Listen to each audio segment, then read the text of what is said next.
Elles sont encore rares, ces cantines sartoises qui s'approvisionnent auprès d'agriculteurs locaux. Au Mans, seulement 7% des plats servis proviennent du département et des environs. C'est pas simple, on a des freins qui sont liés au code des marchés publics, parce que quand on a 8500 repas, ça veut dire qu'on fait appel à un code au niveau européen et qu'on n'a pas le droit de mettre des critères de proximité, donc ça complique les choses.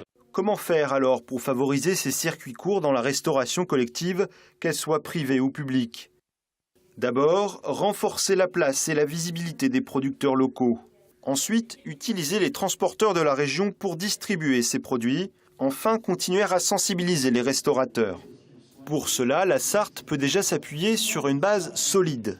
On a identifié une cinquantaine d'intervenants très spécialisés, très orientés sur les circuits locaux, ce qui est beaucoup par rapport au marché. Ce sont des producteurs, ce sont des distributeurs, des transformateurs, donc un tissu très riche, très dense. Et même des distributeurs nationaux ou régionaux qui ont des succursales locales ou des implantations locales très orientées vers les produits locaux. Donc par rapport à d'autres régions de France, c'est assez remarquable.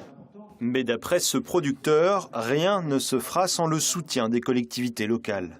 Soit c'est une politique volontariste d'achat et de faire sauter les verrous un petit peu sur les budgets et certains prix parfois, dans un premier temps, parce qu'on s'aperçoit qu'à long terme, si on introduit beaucoup de produits locaux, les prix peuvent baisser. Mais il faudra aussi, je pense, un investissement à la mise en place de cette logistique, de cette organisation de producteurs, même à minima, pour monter en puissance.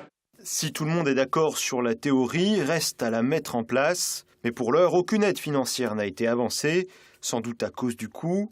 Près de 500 000 € par an pour sous-traiter la logistique à un prestataire extérieur. Et on ouvre une